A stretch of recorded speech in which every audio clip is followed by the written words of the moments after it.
महज 10 साल की छोटी आयशा सिग्नल पर रुकी कारों को साफ करने के लिए रोड क्रॉस कर रही थी कि एक कार उसका एक्सीडेंट कर देती है, जिससे उसके सर से बहुत खून बहने लगता है। कविता फटाफट आयशा को हॉस्पिटल ले जाती है, जहां डॉक्टर उससे कहता है, आपकी बेटी को खून बहुत बह गया है, जल्दी से आप 1 लाख रुपए का इंतजाम कीजिए, वक्त बहुत कम है। डॉक्टर साहब, मैं आपके आगे हाथ जोड़ती हूँ, प्लीज मेरी बच्ची को बचा लीजिए, इसके सिवा मेरा और कोई नहीं है। आप बस इलाज शुरू कीजिए, मैं पैसे ला कर दूंगी। इलाज शुरू करें, आप जल्दी से पैसे जमा कराइए। जी डॉक्टर। हॉस्पिटल से बाहर आकर रोते हुए कहती है, हे भगवान, ऐसी मुश्किल घड़ी में मैं पैसे कहाँ से और कैसे लाऊं? 1 लाख तो क्या, इस वक्त मेरे पास 10 रुपए भी नहीं है। पल्लू में देखती हूँ। ये कहकर कविता अपने पल्लू की गांठ खोलती है तो उसमें महज 100-200 ही होते हैं। हे भगवान, कुछ तो मेरी सहायता करो। काश मेरे पास कोई बचत की गुल्लक होती तो उससे मैं अपनी बेटी का इलाज करा लेती। हाँ, मुझे पता है मेरी बेटी के इलाज के पैसे कहाँ से आएंगे। मुझे जल्दी वहाँ जाना होगा। ये कहकर कविता घबराती परेशान भागती हुई एक घर में जाती है और वहाँ से पोटली लेकर बाहर आती है। कुछ देर बाद हाँफते हुए वह डॉक्टर को कहती है, डॉक्टर, आपको 1 लाख रुपए चाहिए ना? ये लीजिए, आपने मेरी बेटी का इलाज शुरू तो किया ना? हाँ, आप फिक्र न करो, इलाज चल रहा है। जैसे ही इलाज खत्म होगा आपकी बेटी होश में आ जाएगी, मैं आपको बुला लूंगा। 4 घंटे बीत जाते हैं। आयशा को होश आ जाता है। तभी कविता अपनी बेटी के सिर पर हाथ रखकर कहती है, बेटा, तू ठीक तो है ना? हाँ माँ, बस सिर बहुत दुख रहा है। कोई बात नहीं बेटा, अभी सर पर गहरी चोट लगी है ना, तो 2-3 दिन दुखेगा, इसलिए आप टाइम से दवाई खा लेना। वैसे बुरा ना माने तो आपसे एक बात पूछूं? जी कहिए। आपका कपड़े और हाल देखकर लगता है आप गरीब हैं, सिग्नल पर बैठती थी, फिर आप पर इतने सारे पैसे कहाँ से आए? बहुत लंबी कहानी है। आप बताइए ना, मेरी अब कोई शिफ्ट भी नहीं है। तो सुनिए, ये करीब 10 साल पहले की बात है। मेरी विक्रम के साथ लव मैरिज हुई थी। वह मुझे बहुत प्यार करते थे। शुरू में सब बहुत अच्छा था, पर मेरी सास कमला मुझसे खुश नहीं थी, क्योंकि उनके मुताबिक मैं अच्छी बहू नहीं थी। ऐसे ही एक सुबह मैं उनकी टाई बांध रही थी। सीधे खड़े रहिए ना, आपकी टाई ठीक से बंध नहीं पा रही है। अरे अच्छे से ही तो खड़ा हूँ यार, मेरा आज ऑफिस जाने का मन नहीं कर रहा। सोच रहा हूँ आज तुम्हारे साथ यहीं रह जाऊँ। आप पागल हैं क्या? माँ जी घर में ही हैं। अरे ओ बहू, तूने गमलों में पानी दिया कि नहीं दिया? लो, माँ जी का बुलावा आ गया। आई माँ जी। तो जाओ। अच्छा सुनिए, मुझे घर खर्च के लिए कुछ पैसे दे दीजिए। अरे तुम इतने पैसों का क्या करती हो? पिछले हफ्ते ही तो दिए थे पैसे। अरे तो उसका सामान लेकर आ गई थी। मार्केट से आज सब्जी लानी होगी ना, वह तो मैं दुकान से नहीं ले सकती। अच्छा, ये लो। विक्रम कविता को पैसे देकर ऑफिस चला जाता है और कविता गमले में पानी डालने के बाद कमला से कहती है, माँ जी, मैंने पौधों में पानी डाल दिया, आपको कुछ चाहिए? वैसे तो तुझे देखकर मेरा कलेजा फटता है, पर तू मेरे बेटे की पसंद है, मैं क्या ही करूं? फिलहाल मेरे लिए चाय बना दे। माँ जी, अब तो 1 महीना हो गया है, क्या आपको मेरे बहू के फर्ज में कोई कमी नजर आई है? मैं मन लगाकर आपका सारा काम करती हूँ। अब तू मुझे बताएगी कि तू घर की जिम्मेदारी संभाल पा रही है नहीं? जितना बोला है उतना कर। जी माँ जी। बेचारी कविता घर की बखूबी जिम्मेदारी संभालने के बाद भी सास उसे स्वीकार नहीं करती। इस बात से कविता काफी परेशान रहती है। अपनी सास को चाय बनाकर वह बाजार चली जाती है। अरे भैया, ये आलू कैसे दिए हैं? 50 रुपए के 2 किलो। अरे भैया, क्या लूट मचा रखी है, हर जगह 50 के 3 किलो मिल रहे हैं। रहने दो, मुझे नहीं चाहिए। अरे अच्छा रुको, आप 50 के 3 किलो ले लो। ये लो। सिर्फ आलू? धनिया मिर्ची फ्री वाली तो दे दो। ये लीजिए, आपकी धनिया और मिर्ची भी मैंने डाल दी। ऐसा कहकर कविता बचत करके आलू और उसके साथ फ्री धनिया मिर्ची भी ले लेती है। ऐसे ही वह मोल भाव करके सब्जी और रसोई का सामान खरीद लेती है और घर आकर जब हिसाब करती है तो कहती है, अरे वाह, मैंने तो पूरे 1000 रुपए बचाए, इसे मैं गुल्लक में डाल देती हूँ, कभी तो काम आएंगे। इस तरह कविता जब भी बाजार जाती तो सस्ते टिकाऊ सामान लाकर बचत करती और बचत के पैसों को कभी गुल्लक में डाल देती तो कभी कमरे में अलमारी के ऊपर छुपा दिया करती। जैसे जैसे उसके पैसे बचते थे वह वैसे ही गुल्लक में डाल दिया करती थी। 10 साल बीत जाते हैं। कविता की बेटी 10 साल की हो जाती है। इस बीच वह बचत भी किया करती थी। साथ ही बेटी पैदा होने से विक्रम और कमला नाखुश थे। इसलिए आयशा और कविता पर हाथ भी उठा दिया करते थे। और एक दिन कहता है, मैं तो इन दोनों मनहूस की शक्ल देखकर दिन पर दिन बर्बाद होता जा रहा हूँ। मेरा कारोबार भी डूब गया। अब तुम दोनों इस घर से निकल जाओ। अरे बेटा, मैं तो कब से कह रही हूँ कि ये दोनों मुझे बर्दाश्त नहीं है। अच्छा हुआ जो तूने आज इसे निकाल दिया। नहीं विक्रम जी, माँ जी ऐसा मत कीजिए। मैं अपनी छोटी सी बेटी को लेकर कहाँ जाऊंगी। पापा, आप मम्मी और मुझे घर से क्यों निकाल रही हो? अरे चुप कर पनौती। ये कहकर विक्रम दोनों को धक्का देकर घर से बाहर निकाल देता है, जिसके बाद दोनों भटकती हुई सिग्नल पर भिखारन बनकर पैसे मांगने लग गईं। तो किसी की कार साफ करके 2-4 पैसे कमाकर गुजारा करती थी। अरे भगवान के नाम पर कुछ दे दीजिए, खाने को कुछ भी नहीं है, थोड़े पैसे दे दीजिए। साहब जी, मैडम जी, कुछ तो दे दो। अरे चल हट, पता नहीं कहाँ कहाँ से भिखारन लोग आ जाते हैं। माँ, मैं अभी आती हूँ, कार साफ करके उन अंकल से पैसे लेकर आती हूँ। तभी आयशा सिग्नल पर रुकी हुई कारों को साफ करके कहती है, अंकल अंकल, पैसे दीजिए ना, थोड़े से पैसे दे दीजिए। खाने को कुछ भी नहीं है, मैंने कार साफ कर दिया, प्लीज दे दीजिए। आंटी बोलो ना अंकल को। अच्छा ये लो। ये फल भी ले लो। वहाँ कविता गिड़गिड़ाकर भीख से कुछ पैसे इकट्ठा करके अपने पल्लू में बांध लेती है और आयशा कहती है, माँ मुझे कार साफ करके 10 रुपए और ये फल मिला है, आप खा लो। लाओ, पैसे मैं जमा कर दूं। पर माँ, इन जरा से पैसों को जमा करके आप क्या करोगी? बेटा, कहते हैं जमा किए हुए पैसे बुरे वक्त में काम आते हैं, और इससे ज्यादा बुरा वक्त क्या होगा। क्या माँ, इन पैसों से हम खाना खरीद के नहीं खाएंगे? नहीं, ये पैसे शायद हमें बाद में काम आए, तो हम खर्च नहीं करेंगे और जब तक ये फल खा लेंगे और मंदिर जाकर भंडारा खा लेंगे। ठीक है माँ। इस तरह से कविता भीख मांग कर भी बचत किया करती थी और खाना मंदिर से खा लिया करती थी। एक दिन आयशा कार साफ करने के लिए रोड क्रॉस करती है कि एक कार उसे टक्कर मारकर चली जाती है, जिससे उसका बहुत खून बहता है और कविता चिल्लाती है, अरे बचाओ, कोई मेरी बच्ची को बचाओ, उसके बहुत खून बह रहा है सिर से। अपनी बेटी को ठेले पर ले जाकर हॉस्पिटल पहुंचाती है, जहां डॉक्टर उससे पैसे मांगता है और बाहर आकर कविता कहती है, हाँ, इस वक्त मुझे घर जाकर अपनी गुल्लक निकालनी होगी, शायद उससे मुझे मदद मिल जाए। तभी हड़बड़ाहट में कविता कमला के पास पहुंचती है। अरे तुम उठाकर यहाँ क्यों आई है? चली जा यहाँ से। माँ जी, बस मुझे एक बार घर में आने दीजिए, मैं अपने कुछ पुराने कपड़े ले जाना चाहती हूँ, प्लीज माँ जी। ठीक है, जल्दी जा।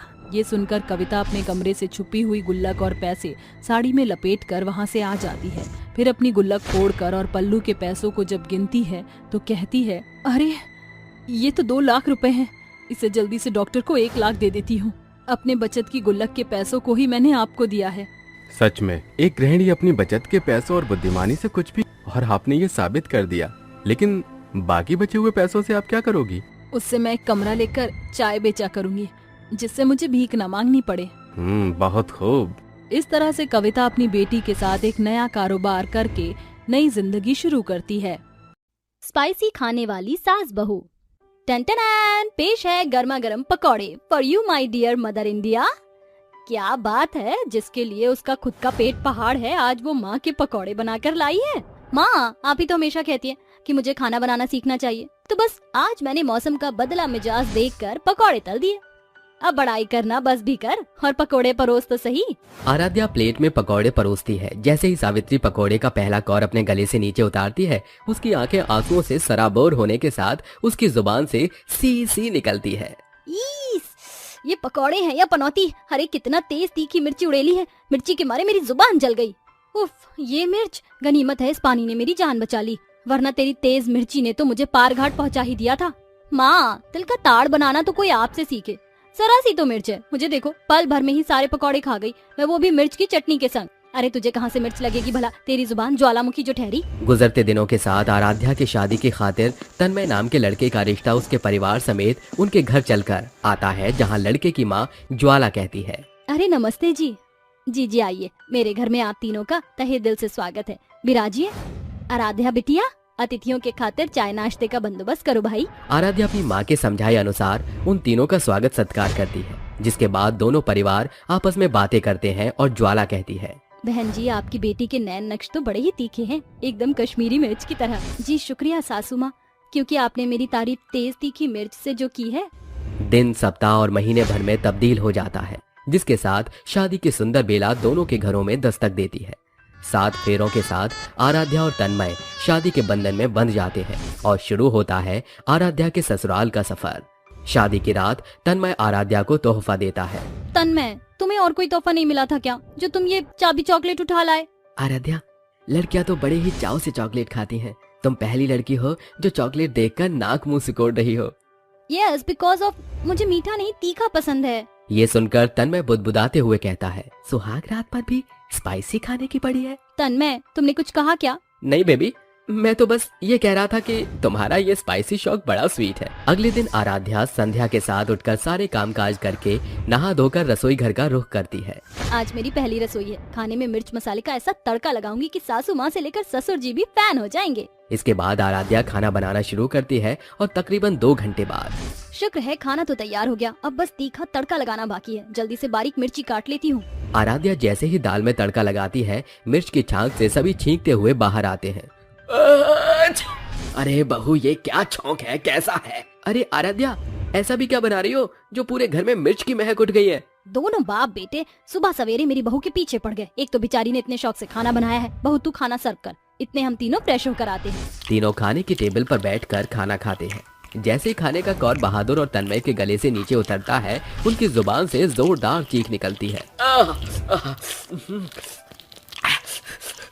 अरे मर गया रे, हरि भगवान पानी पकड़ाओ। अरे अरे पिताजी, इस पानी की जरूरत आपसे ज्यादा आपके बेटे को है। उफ, उफ, ये मिर्ची, हाय हाय ये मिर्ची। दोनों बाप बेटे पानी पीकर गहरी सांस भरते हैं और बहादुर बोलता है, अरे बहू, ये सब्जी है या जहर? इतनी तेज मिर्ची कौन खाता है? अरे जुबान जल गई। मिर्च के मारे मेरे कानों से तो धुएं का धमाका हो रहा है। तुम दोनों बाप बेटे की जुबान 2 घड़ी बंद नहीं रह सकती। अरे खाने में मिर्च मसाले ही नहीं होंगे तो खाना मजेदार कैसे बनेगा? तुम्हारा बस चले तो तुम मिर्च का बागान बना दो। तू इनकी फिक्र मत कर, एकदम मस्त मजेदार खाना था। ये ले तेरा शगुन। हम दोनों का खान पान इतना मेल खाता है। बहू को भी तीखा पसंद है और मुझे भी। तेज मिर्ची होने के चलते बाप बेटे अधूरा खाना खाकर दफ्तर चले आते हैं। गुजरते समय के साथ सास बहू के तीखा खाने की आदत बेहद बड़े तख्त पर पहुंच जाती है। सासू माँ, रसोई में कोई भी साग सब्जी नहीं है। ये तो बड़ी अच्छी खबर है, मगर वो कैसे माँ जी? अरे बहू, साग सब्जी लाने बाजार जाना होगा। बहुत दिन हो गए तीखा खाए। आज दोनों सास बहू जी भरकर तीखे का तड़का लगाएंगी। दोनों सास बहू बाजार जाती हैं, जहां गोलगप्पे देखकर वो कहती हैं, ये गोलगप्पे देखकर तो मेरा जी ललचा रहा है। वैसे भी पुरनिये कह गए हैं, पहले पेट पूजा फिर काम दूजा। दोनों सास बहू गोलगप्पे वाले के पास आती हैं और आराध्या कहती है, अरे ओ भाई साहब, जरा गोलगप्पे खिला दो। अरे काहे नहीं बहन जी। गोलगप्पे खाते हुए वो बेबाक बिगड़ा मुंह बनाकर कहती है, अरे गजोधर, ये गोलगप्पे हैं कि गुड़ गोबर? पानी तो एकदम विधवा प्रतीत हो रहा है। ना रंगत है ना मिर्च। अरे गोलगप्पा का मजा तो तब आता है जब मिर्च मसाले हो। गोलगप्पे कैसे बनाते हैं हम बताते हैं। आराध्या और ज्वाला गजोधर के गोलगप्पों में मिर्च मिलाकर एक दूसरे को सर्व करती हैं। गोलगप्पे का मजा तो तब आता है जब गोलगप्पे तीखे और मिर्च से भरे हो। देखते ही देखते दोनों सास बहू गपागप अनगिनत गोलगप्पे खाती हैं। ऐसे ही जब कभी सास बहू साथ में बाजार जाती तो अक्सर मिर्चदार मोमोज, गोलगप्पे जैसी तीखे चीजों का चयन करती थी। 1 सप्ताह बाद, माँ जी, आज अचानक मुझे मोमोज खाने का बड़ा मन है। इसमें सोच विचार करने की क्या बात है बहू? आज हम रात के खाने में मोमोज और ग्रीन चिली की चटनी बना लेते हैं। दोनों सास बहू एक साथ रसोई घर का रुख करती हैं। तभी उनके पति टेबल पर आकर बैठ जाते हैं। अरे बहू, अब तक तुम सास बहू का खाना नहीं बना क्या? खाना तैयार है। अरे ये कैसा बेतों का खाना बनाया है? ये चंगेजी चाइनीज खाएंगे हम क्या? देखो जी, इस मोमोज के सिवा हमने और कुछ नहीं बनाया। एक बार ये मोमोज खाकर तो देखो, मजा आ जाएगा। कोई चारा न बसने बेचारे बाप बेटे सिसकते हुए जैसे तैसे एक आधे मोमोज खाते हैं। गुजरते समय के साथ तीखे खाने से उनके पति पूरी तरह परेशान होकर एक रोज कहते हैं, अरे प्रतिदिन के साथ इन दोनों सास बहू के मिर्च मसाले का सेवन बढ़ता जा रहा है। हाँ पिताजी, हमको कुछ करना होगा जिससे कि सांप में मर जाए और लाठी भी न टूटे। एकाएक तन्मय की जुबान पर जोलो चिप्स का नाम आ जाता है। वो 2 पैकेट ऑर्डर करता है। माँ, आराध्या, यहाँ तो आना। हमें बुलाया? अरे आप दोनों को तीखा खाने का बड़ा शौक है ना? अरे बेशक, तीखापन ही तो खान पान की जान है। ये लीजिए, इन पैकेट के अंदर जोलो चिप्स हैं जो बहुत तीखी हैं। अगर आप दोनों ये चिप्स खत्म कर देती हैं तो हम आपके तीखे खाने पर अपना बोलबाला बंद कर देंगे। अगर हम बाप बेटे ये शर्त जीत गए तो तुम सास बहू को ये तीखा खान पान ताउम्र के लिए छोड़ना होगा। हमें मंजूर है। जैसे ही दोनों सास बहू मिर्च से सराबोर चिप्स को खाती हैं, वो स्तब्ध रह जाती हैं। अरे बेटा, ये सास बहू इतनी शांत क्यों है? ये तूफान से पहले की शांति है पिताजी। तन्मय, प्लीज पानी दे दो। अरे रे, ये चिप्स है कि जहर? अरे गर्दन और जुबान ज्वालामुखी के जैसे जल रही हैं। मिर्च के मारे दोनों सास बहू के रूप की रंगत का काया पलट हो जाता है। दोनों जग भरकर पानी पीती हैं। कुछ देर बाद अब पता चला तेज तीखे मिर्च का मजा। अजी हमें माफ कर दो, तेज तरार मिर्च ने हम सास बहू की बेअक्ली के पर्दे खोल दिए। हाँ ससुर जी, अब से स्पाइसी खाना बंद। इस तरह अंत में स्पाइसी खाने वाली सास बहू को जोलो चिप्स के जोरदार मिर्च से सबक मिल जाता है, जिससे उनका तीखा खाने का स्वाद साधारण खाने में शुमार हो जाता है। चांद पर गरीब सास बहू का घर। गौरीपुर गांव में रहने वाली सास बहू दुर्गा और देविका माँ दुर्गा की भक्त थी। वे दोनों निष्ठ दिन माँ दुर्गा के मंदिर में आती और सीमित कमाई में फूल फलहार खरीद कर माँ की पूजन के बाद अपने दिन की शुरुआत करती थी। हे जगत जननी माँ दुर्गा, अपने दीन दुखियारी भक्त की भेंट स्वीकार करो माँ। माँ दुर्गा, हम सास बहू के दिन की शुरुआत आपकी दरस के दीदार के बाद ही होता है। आपके दर्शन करके मन को बहुत प्रसन्नता मिलती है। पूजा अर्चना के बाद दोनों सास बहू काम की ओर अग्रसर हो जाती हैं। वह गांव में धनी सेठ सत्यपाल की हवेली में चौका बर्तन किया करती थी। सत्यपाल को पुरखों से शानो शौकत तो भरपूर मिली, मगर जहां बात देने की आती तो वह एकदम बनिए की नाई मक्खर बन जाता। अरे आओ आओ पधारो, तुम्हारी ही बाट जो रहा था। मालिक, आप तो जानते ही हैं मेरी बहू देविका गर्भ से है और गांव से हवेली तक के रास्ते का पड़ाव बेहद पथरीला है। बिरजू और उसके बाबूजी के जाने के बाद मेरी बहू और मुझ बूढ़ी सास की आस इसके कोख से ही बंधी है, इसीलिए डगर पार करने में जरा देरी हो गई। तुम सास बहू के बहानेबाजी से मैं उकता गया हूँ। रोजाना देरी से आती हो और उसके बाद ये दुखड़ा सुनाती हो।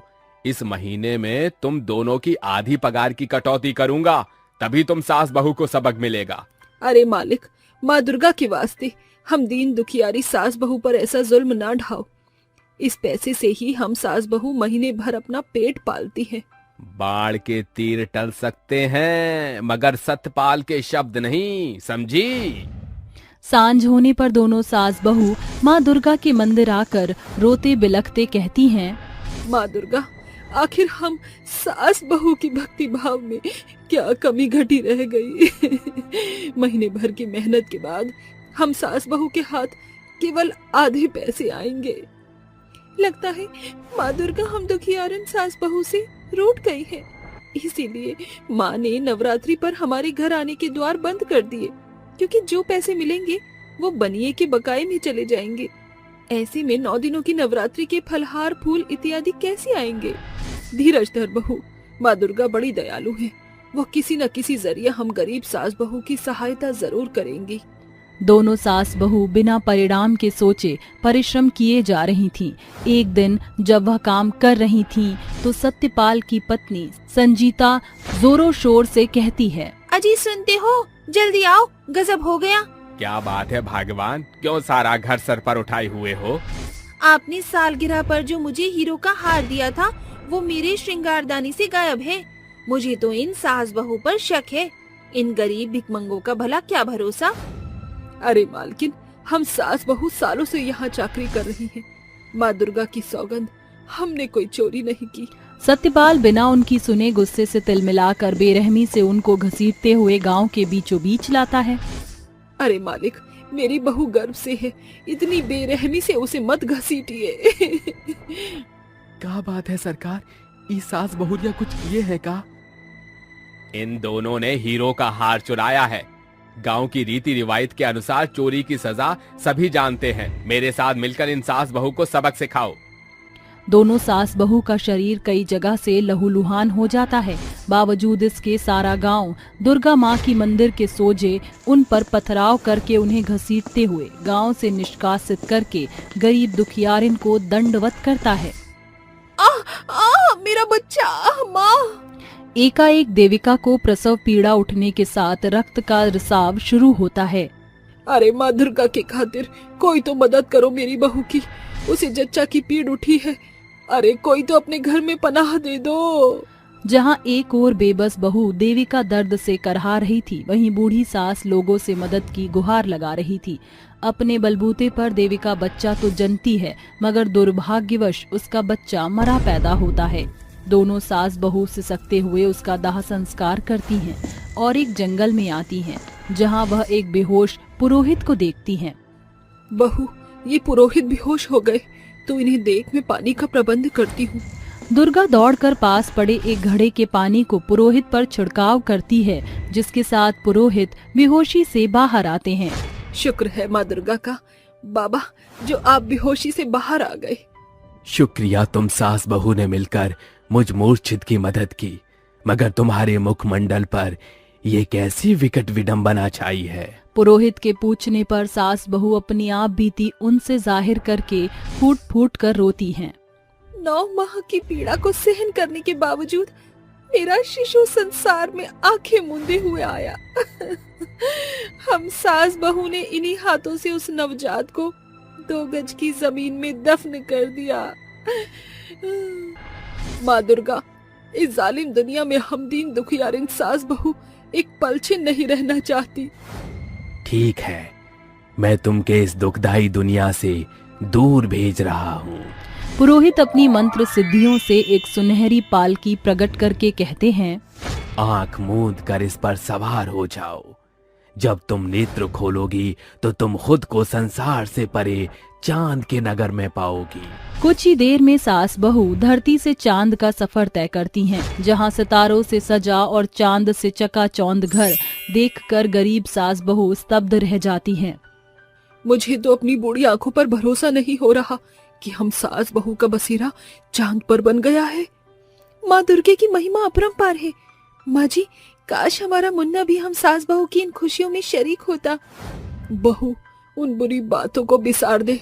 कल से माँ दुर्गे की नवरात्रि प्रारंभ हो रहे हैं। सास बहू कभी चांद को निहारती तो कभी चांद पर बने अपने घर को।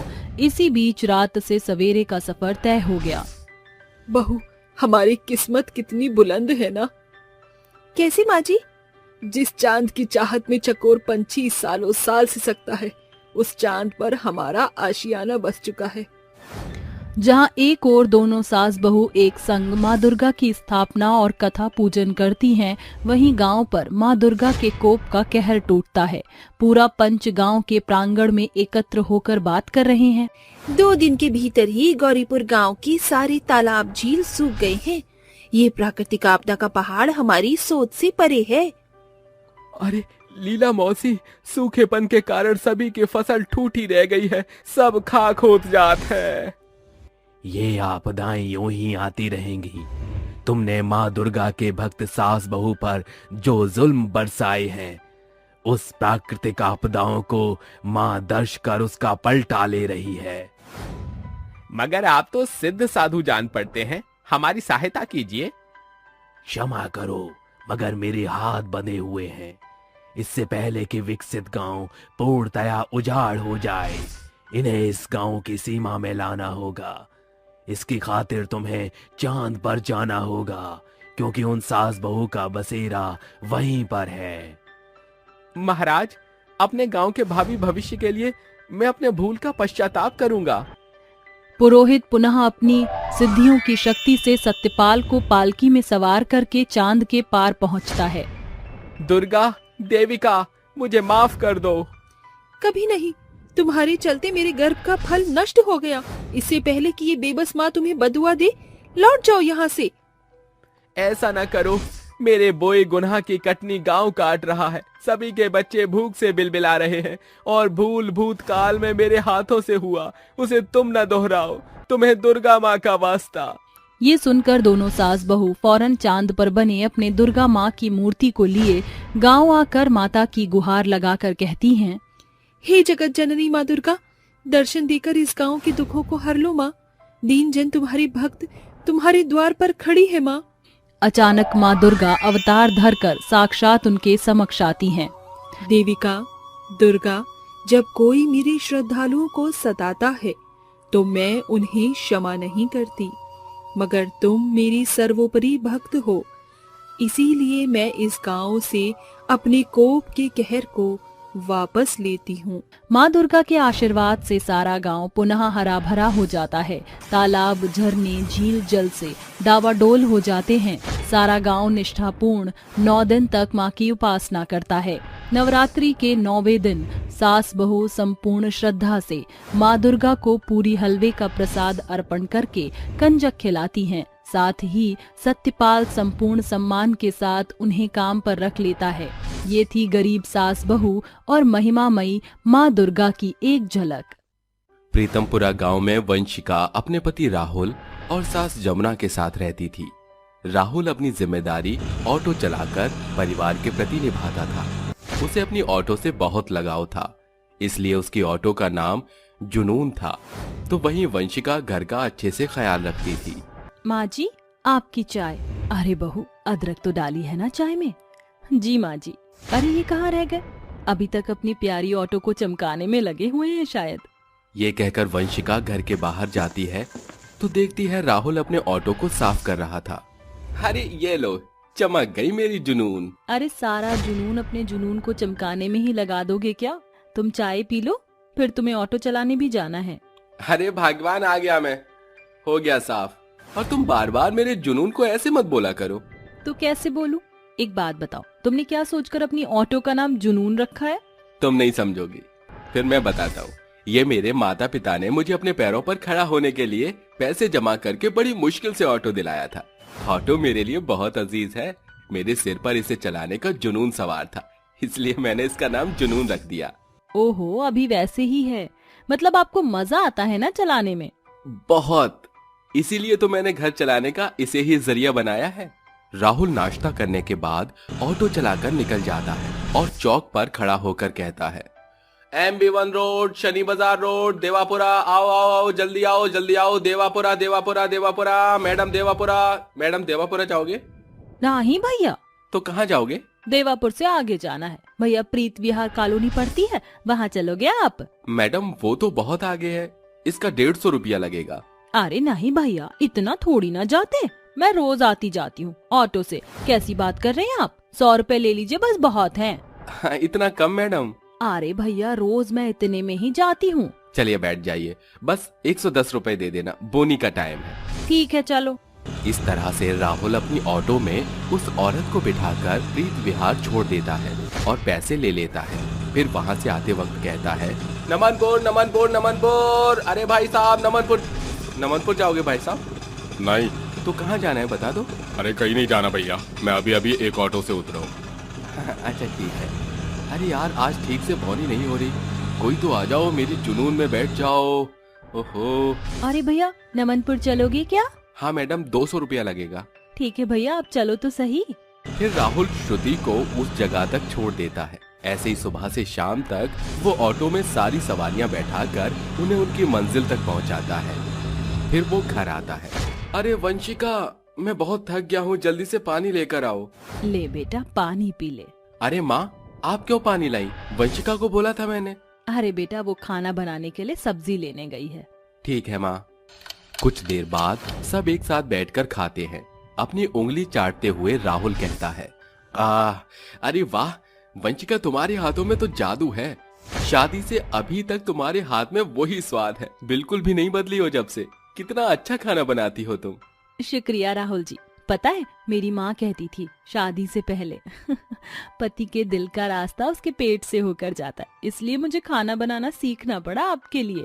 अच्छा जी, इसलिए माँ भी पापा के लिए बहुत अच्छा अच्छा खाना बनाती थी, है ना माँ? हट, पागल के सामने कैसी बातें कर रही है। अच्छा वंशिका, ये लो पैसे, घर का जो भी राशन है ले आना, और मेरी जुनून में गैस भरवाने के लिए पैसे अलग रख देना। ठीक है। सुना माँ जी, आपने इनकी जुनून में गैस भरवाने के पैसे रखने हैं। हफ्ता बीत जाता है। राहुल इसी तरह अपनी जुनून ऑटो रिक्शे को चलाता रहता था। एक बार बारिश में उसकी ऑटो चल नहीं पाती और भरे पानी में फंस जाती है। तो राहुल कहता है, ओहो जुनून, ये क्या हुआ? तुम तो यहाँ बरसात में फंस गई हो, तुम्हें कैसे निकालूं? मुझे ही तुम्हें निकालना होगा। हो जा, निकल जा। राहुल बारिश में जैसे तैसे अपनी ऑटो को खींचता है कि तभी एक गाड़ी वाला उसे टक्कर मार देता है। जिसमें राहुल की मौत हो जाती है। जैसे ही आसपास के लोग राहुल को देखते हैं तो उनमें से कोई जमुना और वंशिका को उसकी मौत की खबर दे देता है। उसका ऑटो तो घर आ जाता है, साथ ही राहुल की मौत से दोनों का बुरा हाल हो जाता है। 2-4 दिन दोनों सास बहू गम में डूबे रहते हैं। तभी जमुना वंशिका को खाना खिलाते हुए कहती है, ले बहू खाना खा ले। माँ जी मन नहीं है। बेटा समझने की कोशिश कर, बड़ी मुश्किल से ये खाना नसीब हो रहा है राहुल के पैसे का। वैसे ही थोड़े दाल चावल बचे हैं और है भी नहीं, खा ले इसे। अगर माँ जी अब है नहीं तो हम घर का खर्चा कैसे चलाएंगे? हमारे पास तो कुछ पैसे भी नहीं है। बेटा कुछ ना कुछ हमें सोचना ही पड़ेगा, घर तो चलाना है ही। माँ जी क्यों ना मैं ढाबा चला लूं? राहुल जी कहते थे कि मैं बहुत अच्छा खाना बनाती हूँ, इससे माँ जी हमारी अच्छी आमदनी भी हो जाएगी। ठीक है तो हम ढाबा ही खोलेंगे। जहाँ तक सामान की बात है तो मेरे पास कान के झुमके पड़े हैं, मैं उन्हें बेच दूंगी। पर बेटा ढाबा कहाँ पर खोलोगी? माँ जी वो सामने देखें, आपके बेटे की जुनून खड़ी हुई है, उसी ऑटो रिक्शा में मैं चलता फिरता ढाबा खोलूंगी, जिससे आते जाते लोग इस नई चीज को देखकर आकर्षित होंगे और खाना खाने के लिए आया करेंगे। अरे वाह बहू, ये तो बहुत अच्छी तरकीब है। अगले दिन ही सास बहू कुछ पैसों की मदद से उस मामूली ऑटो का ढाबा बनाकर उसमें जरूरत की चीजें सजा देती हैं और बोर्ड लगा देती हैं, सास बहू का ऑटो रिक्शा ढाबा। आइए आइए स्वादिष्ट चटपटा इंडियन साउथ इंडियन खाना खाइए, दाल मखनी, मटर पुलाव, स्पेशल सास बहू ऑटो रिक्शा थाली। आइए आइए कम पैसों में ज्यादा खाना खाइए। अरे मोनिका वो देख तो सही, ऑटो वाला ढाबा, मुझे तो वो बहुत सुंदर लग रहा है। मैं वहाँ का खाना खाना चाहती हूँ और मुझे बहुत भूख लग रही है। चले क्या हम दोनों? हाँ हाँ चल नेकी और पूछ पूछ। इस तरह से दोनों सहेली उनके ऑटो रिक्शा ढाबे पर जाती हैं। आंटी आपकी स्पेशल थाली मिलेगी क्या? हाँ बेटा जरूर, ये लो बच्चों और खाकर जरूर बताना कैसा लगा। सुनिए जरा, मटर पुलाव और लस्सी दीजिएगा। प्रीतम की बात सुनकर वंशिका उसे खाना देती है। धीरे धीरे सास बहू के ऑटो रिक्शा ढाबे पर भीड़ जमा होने लगती है। भीड़ को देखकर दोनों सास बहू फटाफट खाना देने लगती हैं और लोग खाकर कहते हैं, अरे वाह डिलीशियस, आपका ढाबे का खाना तो बहुत ही अच्छा है, इससे पहले मैंने कभी नहीं खाया। और मैंने तो होटल में इतना अच्छा खाना नहीं खाया। ओ वाह, आपकी लस्सी तो बहुत ही टेस्टी है और इतना सस्ते बजट में आपने इतना अच्छा खाना बनाया। आंटी बहुत बड़ी बात है। शुक्रिया बेटा, ये सारा खाना मेरी बहू ने बनाया है, मैंने तो उसकी सिर्फ मदद की है। दीदी आप इतना अच्छा खाना बनाती हैं, कोई होटल क्यों नहीं खोल लेती आप? दरअसल आज हमने ऑटो रिक्शा का बिजनेस स्टार्ट किया है, भगवान की कृपा हुई तो होटल भी खोल लेंगे। आप खाना इतना अच्छा बनाती हैं, देखना एक दिन आप होटल जरूर खोलेंगे। ये लीजिए आपके पैसे। इस तरह से सास बहू पहले दिन काफी अच्छा मुनाफा कमा लेती है। अगले दिन भी उनके पास बहुत सारे कस्टमर खाना खाने के लिए आते हैं। कुछ तो अपने ऑफिस के टिफिन भी बनवा देते हैं। वंशिका जी, मैंने सुना है आप ऑफिस के टिफिन में पैक करती हैं, तो क्या आप हमारे ऑफिस में भी खाना भिजवा दिया करेंगे? मैंने आपकी बहुत चर्चा सुनी है और आपका खाना भी खाया, बहुत अच्छा बना दिया आपने वाकई में। जी जी आप निश्चिंत रहिए, मैं आपको टाइम पर टिफिन भिजवा दूंगी, बस एड्रेस और टाइम बता दीजिए। ये मेरा कार्ड है, जब आप आओगे तो इस नंबर पर कॉल कर लेना। हाँ अच्छा चलता हूँ। सुनिए, एक प्लेट पालक पनीर और शाही पनीर दे दीजिए। जी अभी देती हूँ। माँ जी आप इन लोगों का खाना पैक कर दीजिए, मैं जब तक देती हूँ। हाँ बेटा। बहू मुझे तो यकीन ही नहीं हो रहा है, तेरा ऑटो रिक्शा का ढाबा काम कर गया और हमारी कमाई भी काफी अच्छी हो रही है। ये तो है माँ जी। दोनों लोगों को खाना खिलाती हैं। देखते ही देखते सास बहू का ऑटो रिक्शा ढाबा तेजी से चलने लगता है। हर जगह वो अपने ऑटो के ढाबे से मशहूर थीं। साथ ही उन्हें ऑर्डर मिलने लगे। 1 साल बाद उन्होंने इतनी तरक्की की कि उन पैसों से एक होटल खड़ा किया, जिसका नाम सास बहू का ऑटो रिक्शा होटल था। विशाल जादुई सोने की दुर्गा माँ का घर। शादी के 2 वर्ष बीतने के पश्चात पार्वती के पति की मृत्यु हो जाती है। इस बीच पार्वती एक बच्चे को जन्म देती है। अपने बच्चे के पालन पोषण के लिए मुझे कुछ तो करना पड़ेगा। ये कहते हुए पार्वती की निगाह अपने छोटे से खेत में उगी सब्जियों पर पड़ती है। क्यों ना मैं अपने खेत की सब्जियों को ही अपने भरण पोषण का जरिया बना लूं। पार्वती उन सब्जियों को तोड़कर अपने स्वर्गवासी पति के ठेले पर सजा धजा कर अपने दुधमुहे बेटे को लिए बाजार जाकर सब्जियों को बेचकर अपना गुजर बसर करने लगी थी। मगर बावजूद इसके भी उसके कुछ खास कमाई नहीं थी। गुजरते समय के साथ घर का मालिक धीना दरवाजे पर दस्तक देता है। अरे कहाँ मर गई पार्वती, चल पैसे ला। अरे भाई, इस घड़ी तो मेरे पास पैसे नहीं हैं। अरे मैं यहाँ तेरा दुखड़ा सुनने नहीं आया, दमड़ी निकाल। अगर घर का भाड़ा भरने की औकात नहीं तो उठा अपने इस सपोले को और जाकर किसी फुटपाथ पर भीख मांग। अरे तंग आ चुका हूँ मैं, 3 महीने से भाड़ा नहीं दिया। तेरे पास सप्ताह भर का समय है, या तो घर का भाड़ा दे या फिर चलती बन। धीना उसे खूब सारी खरी खोटी सुनाकर वहां से चल देता है, जिसके बाद पार्वती दुर्गा माँ के आगे अपना दुखड़ा व्यक्त करती है। हे जगत जननी, हे दुर्गा माँ, एक तो तूने मुझसे मेरा पति छीन लिया, अब मैं घर से बेघर होकर कहाँ भटकूंगी।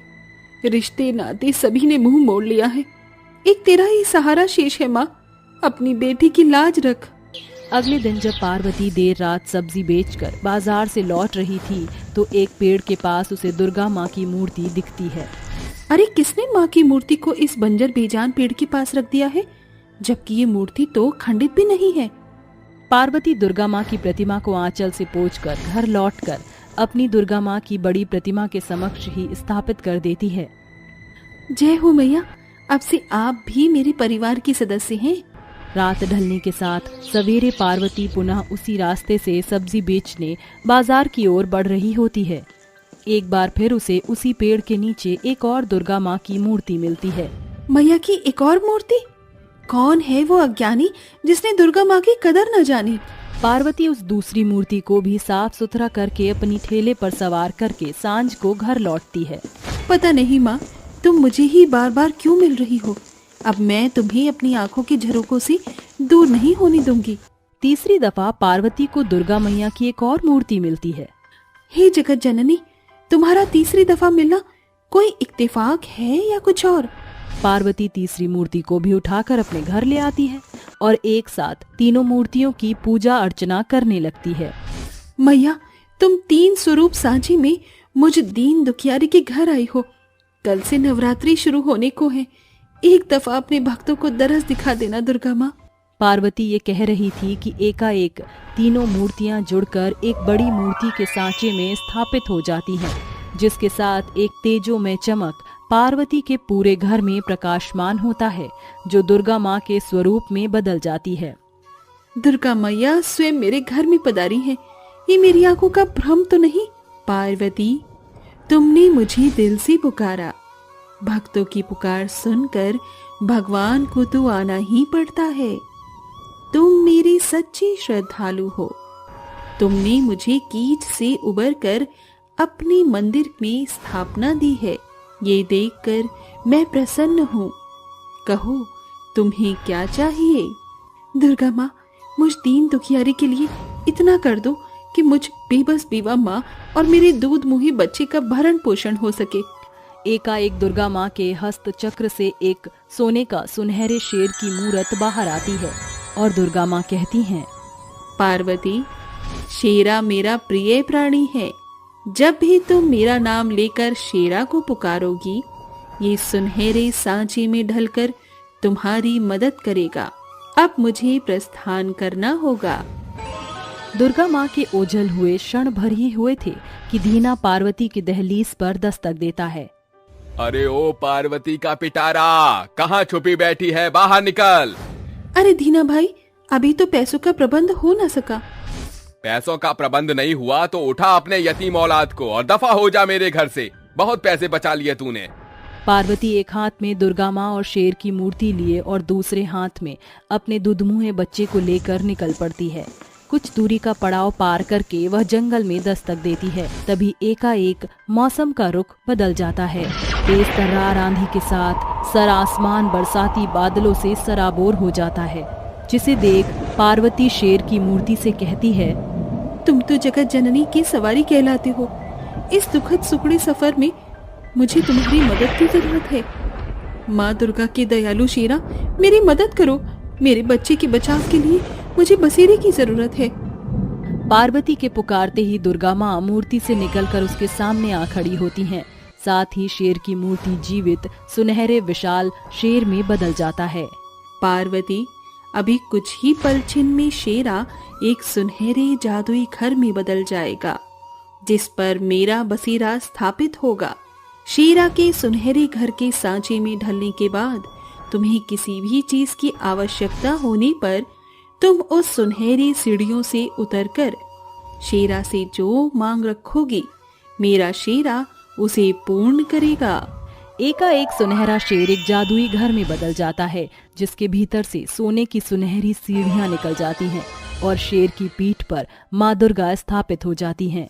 पार्वती सीढ़ियां चढ़कर जादुई सुनहरे शेर के घर में आती है, जहां सारा घर सोने से सजा धजा होता है। पार्वती दुर्गा की मूर्ति को स्थापित करती है। हे दुर्गा माँ, अपनी बेटी को इस सुनहरे घर में बसेरा देने के लिए आपका तहे दिल से शुक्रिया। 2 दिन गुजरने के बाद पार्वती को बेतहाशा भूख का आभास होता है। मुझे खाने को कुछ चाहिए। अगर मेरे पेट में ही कुछ नहीं होगा तो मुन्ना के दूध के लिए आफत हो जाएगी। पार्वती अपने बच्चे के संग दुर्गा माँ की सुनहरे शेर घर से बाहर आकर बोलती है, हे माँ दुर्गा के बहादुर शेर घर, मुझे खाने को भोजन दो। एकाएक सुनहरे शेर घर के मुंह से 56 भोग का भंडार बरस पड़ता है। शुक्रिया मेरे दुर्गा माँ के दयालु शेर घर, मेरे पास पहनने के लिए एक भी कपड़े नहीं है। मेरे जादुई सुनहरे शेर घर, मेरी मदद करो। पार्वती के पुकारते ही एक बार पुनः जादुई सुनहरे शेर घर से सैकड़ों सुंदर कपड़ों की बौछार बरस पड़ती है, जिसे देख पार्वती बेहद खुश होती है। हे दुर्गा माँ के बहादुर शेरा, तुम्हारा लाख लाख शुक्रिया। माँ, तुम्हारे कारण मुझ दीन दुखियारी की दशा बदल गई। माँ, मैं आजीवन तुम्हारे इस उपकार के लिए आभारी रहूंगी। जैसे ही पार्वती की आंखों से आंसुओं की बौछार बरसकर सुनहरे शेर घर के ऊपर सवार दुर्गा माँ के पांव पर पड़ती है, माँ अपना स्वरूप धरकर कहती हैं, पार्वती, अगर तुम सचमुच में मेरी आभारी हो तो आने वाली नवरात्रि पर अपनी माँ दुर्गा को अपने घर बुलाकर 9 दिन मेरी उपासना करके मुझे तृप्त करो। माँ दुर्गा आपकी अभिलाषा को परिपूर्ण करके आपकी भक्त आपको हर्षित करेगी। ए जादुई सुनहरे शेर घर, मुझे माँ के 9 दिन की पूजा उपासना का प्रबंध करने में मेरी मदद करो। पार्वती के इतना कहते ही सुनहरे शेर घर के मुंह से नवरात्रि का सारा सामान उपलब्ध हो जाता है। पार्वती सच्चे मन से माँ दुर्गा की प्रतिमा की पूजा करके उन्हें प्रसन्न करती है। ये पार्वती की भक्ति भावना ही थी कि हालातों की मारी पार्वती आज किसी भी विलासता की वस्तु की मोहताज न थी। सैकड़ों दुखों के पड़ाव से भी पार्वती की आशा माँ दुर्गा से तनिक भी डील डॉल ना हुई थी। इसी कारण वह भाड़े के छोटे से घर से सीधे शेर के सुनहरे जादुई घर में शानो शौकत से रह रही थी।